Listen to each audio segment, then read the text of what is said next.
والنجم إذا غوى من يهده الله فلا مضل له ومن يضلل فلا هادي له وأشهد أن لا إله إلا الله وحده لا شريك له وأشهد أن محمدا عبده ورسوله يا أيها الذين آمنوا اتقوا الله حق تقاته ولا تموتن إلا وأنتم مسلمون يا أيها الناس اتقوا ربكم الذي خلقكم من نفس واحدة وخلق منها زوجها وبث منهما رجالا كثيرا ونساء واتقوا الله الذي تساءلون به والأرحام إن الله كان عليكم رقيبا يا أيها الذين آمنوا اتقوا الله وقولوا قولا سديدا يصلح لكم أعمالكم ويغفر لكم ذنوبكم ومن يطع الله ورسوله فقد فاز فوزا عظيما أما بعد فإن خير الحديث كتاب الله وخير الهدي هدي محمد صلى الله عليه وسلم وشر الأمور محدثاتها وكل محدثة بدعة وكل بدعة ضلالة۔ ہر قسم کی حمد و ثنا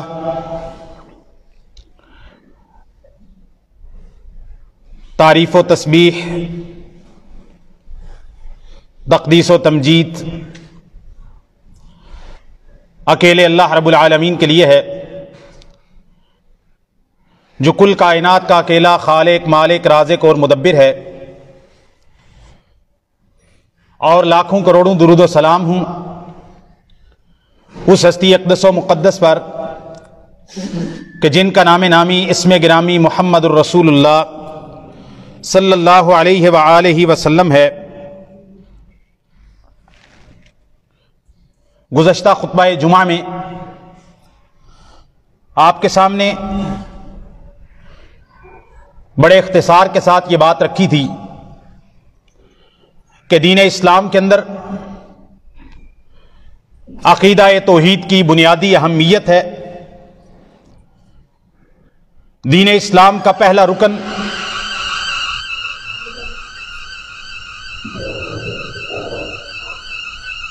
کلمہ شہادت ہے، اور کلمہ شہادت کا پہلا جز اللہ تعالی کی وحدانیت کی گواہی دینا ہے۔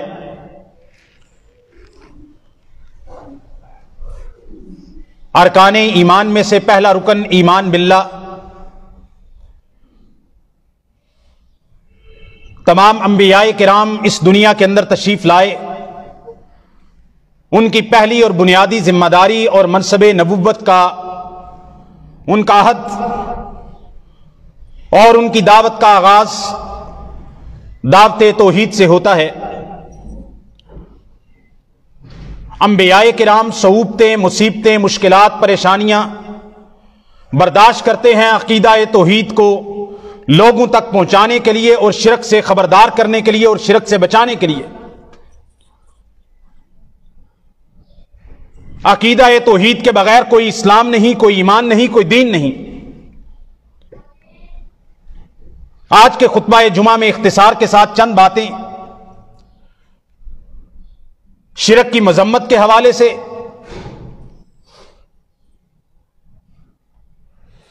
شرک کی نحوست کے حوالے سے،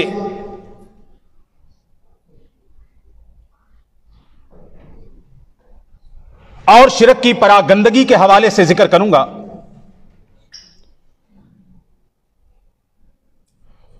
سب سے پہلا نقطہ توحید اور شرک کے تعلق سے۔ اس دنیا کے اندر سب سے بڑا عدل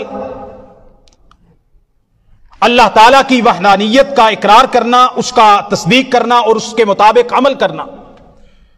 سب سے بڑا عدل اور انصاف اس دنیا کے اندر توحید ہے، اور اس کے مقابلے میں دنیا کے اندر سب سے بڑا ظلم، سب سے بڑی زیادتی، سب سے بڑی حق تلفی اللہ تعالیٰ کے ساتھ اس کے غیر کو شریک ٹھہرانا ہے۔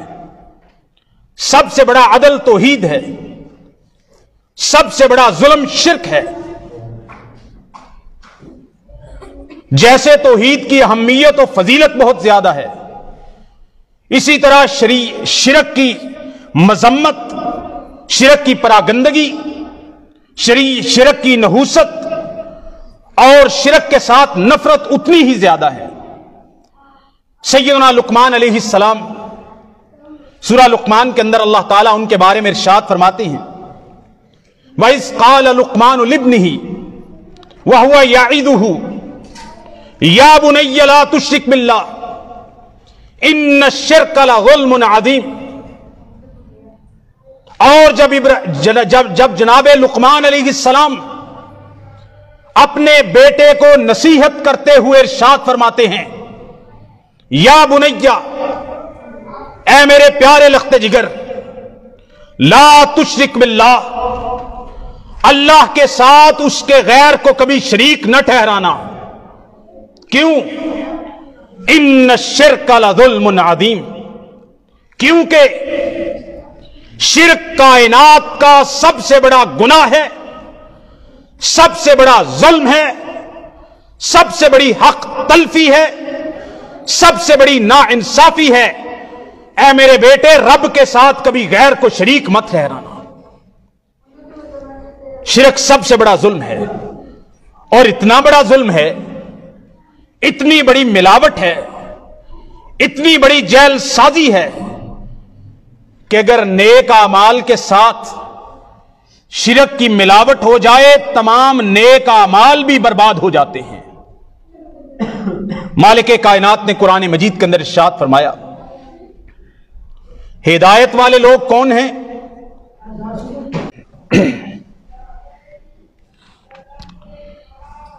اللہ تعالیٰ نے قرآن مجید کے اندر وہ لوگ جن کو قیامت کے دن عذاب سے امن ملے گا اور جو ہدایت یافتہ ہوں گے، ان کے بارے میں فرمایا ہے، الذین آمنوا ولم یلبسوا ایمانہم بظلم اولئک لہم الامن وہم مہتدون۔